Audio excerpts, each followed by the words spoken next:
Welcome to Investigations in Practice in the Real World.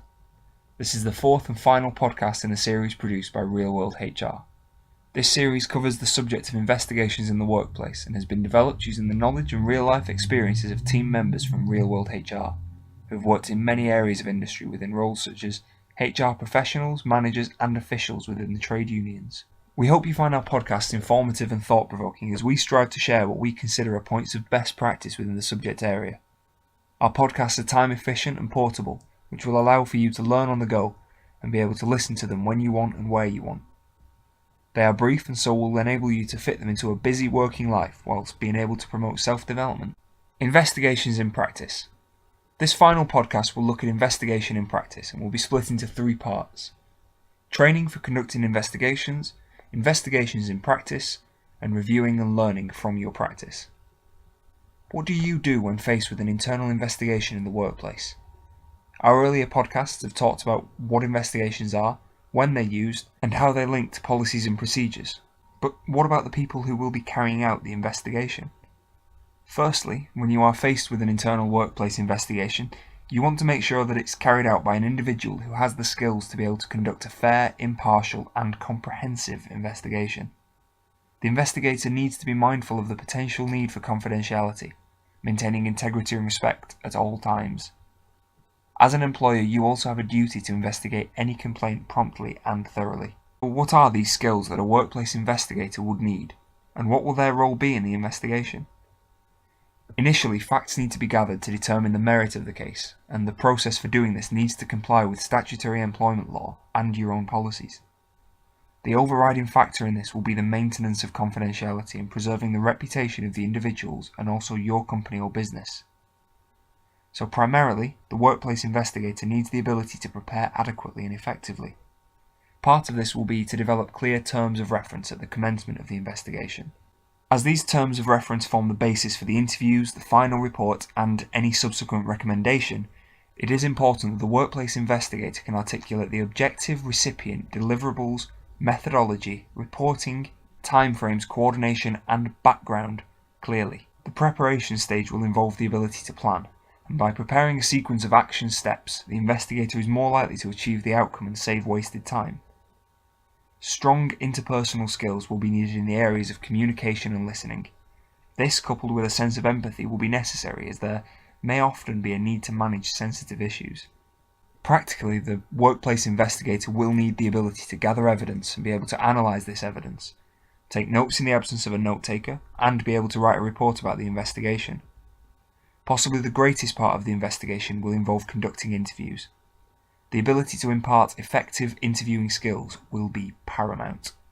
In summary, the skills needed by workplace investigators are the ability to adopt a methodical approach, maintaining a high level of trust and impartiality, effective communication, active listening, planning, interviewing, gathering evidence and analysis, note-taking, and report writing. The reality is that the best investigators are those who have received the training or coaching in these skills. By carrying out training, you will identify those within your organisation that demonstrate naturally the skills and aptitude to become a proficient investigator. You now need to take time to consider: do your workplace investigators have the skills identified, or is now the time to carry out a skills analysis for anyone undertaking workplace investigations? Do you have training packages for the training? Are they up to date, and is the material being used for the learning current and reflective of any legislation changes? What sort of training are you using, and have you considered using different types of learning such as e-learning or shadowing? Have you ever used or considered using coaching or mentoring as a mechanism for learning?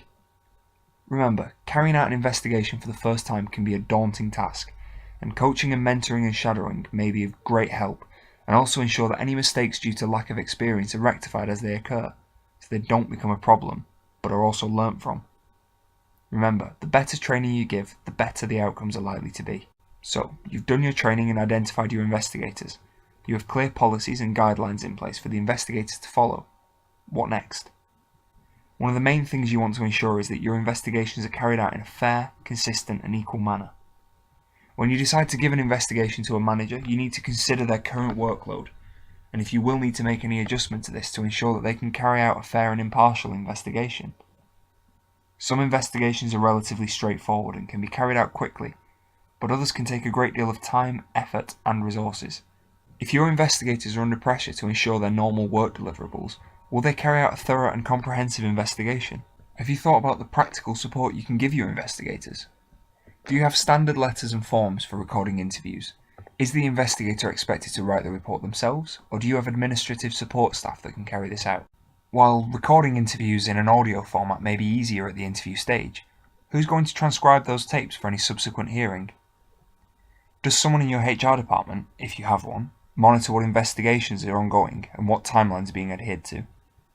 If it is not appropriate to hold an investigation interview in the workplace, are there alternative venues for the investigation to be carried out? Finally, we come to reviewing and learning from our investigations. Why would you want to review your investigation? As we have previously covered, it is important that investigations are run in a consistent and equal manner, and reviewing each investigation can ensure this is happening in practice. Reviewing can also highlight possible areas of shortfall or ambiguity in your policies. Do your investigators keep making the same or similar errors? Is this because of an unclear part of your policy?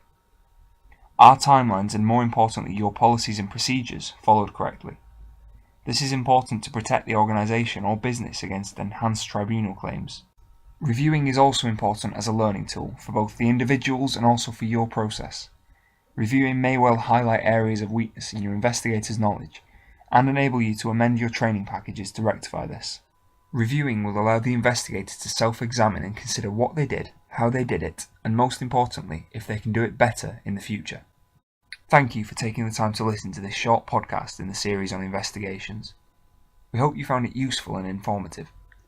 If you require any further information regarding this podcast or would like any further advice or training, please visit our website www.realworldhr.co.uk, where you will find contact details. This podcast will be accessible on the website as a free resource for future use.